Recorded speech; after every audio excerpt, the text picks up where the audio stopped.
ಜಗದ್ಗುರು ಬ್ರಹ್ಮಶ್ರೀ ನಾರಾಯಣ ಗುರುವರ್ಯರ ಪಾದಸ್ಪರ್ಶದಿಂದ ಪಾವನವಾದ ಪುಣ್ಯ ಗೋಕರ್ಣನಾಥ ಕ್ಷೇತ್ರ ಅವರ ದಿವ್ಯ ಹಸ್ತೆಯಿಂದ ಸ್ಥಾಪನೆಗೊಂಡ ಕರ್ನಾಟಕ ರಾಜ್ಯದ ಏಕೈಕ ಕ್ಷೇತ್ರ ಗೋಕರ್ಣನಾಥ ದಿವ್ಯ ಸನ್ನಿಧಿಯಲ್ಲಿ ನಡೆಯುವಂತಹ ನವರಾತ್ರಿ ಸಾರದ ಮಹೋತ್ಸವ ಮಂಗಳೂರು ದಸರಾ ಪುಣ್ಯ ಕಾರ್ಯಕ್ರಮ.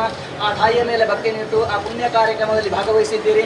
ತಾಯಿಯ ಅನುಗ್ರಹ, ದೇವದೇವರ ಗುರು ಹಿರಿಯ ಆಶೀರ್ವಾದ, ಇಂದಿನ ಜನ್ಮದ ಪುಣ್ಯ ಭಕ್ತಿ ಶ್ರದ್ಧೆ ಶ್ರಮ, ಕರ್ನಾಟಕ ಜನತೆಯ ಆಶೀರ್ವಾದದಿಂದ ಕರ್ನಾಟಕ ಗಣ ಸರ್ಕಾರದ ಉಪಮುಖ್ಯಮಂತ್ರಿ ಸಮಾಜ ಸೇವನದ ಯೋಗ ಭಾಗವನ್ನು ನಿಮ್ಮ ಪಾಲಿಗೆ ತಾಯಿ ಅನುಗ್ರಹ ಮಾಡಿಕೊಟ್ಟಿದ್ದಾಳೆ. ತಾಯಿಯ ಸಂದಲ್ಲಿ ಪ್ರಸಾದ ಬಸವಲಿ ಬ್ರಹ್ಮಶ್ರೀ ನಾರಾಯಣ ಗುರುವರೆಯರು ಗೋಕರ್ಣಾಧೀಶ್ವರ ಅನ್ನಪೂರ್ಣೇಶ್ವರಿ ಕ್ಷೇತ್ರದ ಸಕ್ಕಿಲ ಪುಣ್ಯ ಕಾಲದಲ್ಲಿ ವಿಶೇಷವಾದಂತಹ ದೇವರು ಜಾತ್ರೋತ್ಸವ ಕಾಲಘಟ್ಟದಲ್ಲಿ ದೇವರು ರಥೋತ್ಸವ ಆಗುವಂಥ ಕಾಲ ಪುಣ್ಯಪ್ರದವಾದಂಥ ಕಾಲವಂತೆ ಉತ್ತಮವಾದ ಪೀಠವನ್ನು ಏರುವಂಥ ಸಮಯ ಅದೇ ಪ್ರಕಾರವಾಗಿ ಆ ಪುಣ್ಯ ಕಾರ್ಯವಾಗಿ ಶುಭ ಮುಹೂರ್ತದಲ್ಲಿ ಕ್ಷೇತ್ರಕ್ಕೆ ಪಾದಾರ್ಪಣೆ ಮಾಡಿದ್ದೀರಿ. ದೇವ ದರ್ಶನಗಳು ಬಸವಲ್ಲಿ ತಾಯಿಯ ಪೂರ್ಣಾನುಗ್ರಹ ಕ್ಷೇತ್ರ ಕುಟುಂಬಕ್ಕೂ ಶ್ರೇಯಾಭಿವೃದ್ಧಿಯಾಗಲಿ.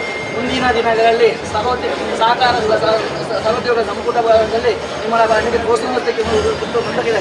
ಈ ನಿಮ್ಮ ಅಧಿಕಾರವಾದಲ್ಲಿ ರಾಜ್ಯದಲ್ಲಿರುವಂಥ ಎಲ್ಲ ಅತಿವೃಷ್ಟಿ ಅನಾವೃಷ್ಟಿಗಳು ದೂರವಾಗಲಿ. ಮುಂದಿನ ದಿನಗಳಲ್ಲಿ ಈ ಒಂದು ಕ್ಷೇತ್ರಕ್ಕೆ ಒಂದು ಕೊಡುವಂಥ ಪ್ರಶ್ನೆಯಲ್ಲಿ ತಾಯಿಯ ಪೂರ್ಣವಿತ್ತು ಕರ್ನಾಟಕ ಸರ್ಕಾರದ ಮುಖ್ಯಮಂತ್ರಿಗಳಾಗಿ ಈ ಕ್ಷೇತ್ರಕ್ಕೆ ಬಂದು ವಿಶೇಷವಾಗಿ ಸೇವೆಯನ್ನು ಕೊಡುವಂಥ ಯೋಗವನ್ನು ಭಾಗ್ಯವನ್ನು ಬ್ರಹ್ಮಶ್ರೀ ನಾರಾಯಣ ಗುರು ಅನ್ನಪೂರ್ಣೇಶ್ವರಿ ನಾವು ಎಲ್ಲ ಆಡಳಿತದ ವರ್ಗದ ಪರವಾಗಿ ಭಕ್ತರ ಪರವಾಗಿ ಕರ್ನಾಟಕ ಜನತೆಯ ಪರವಾಗಿ ಪ್ರಾರ್ಥನೆ ಮಾಡಿ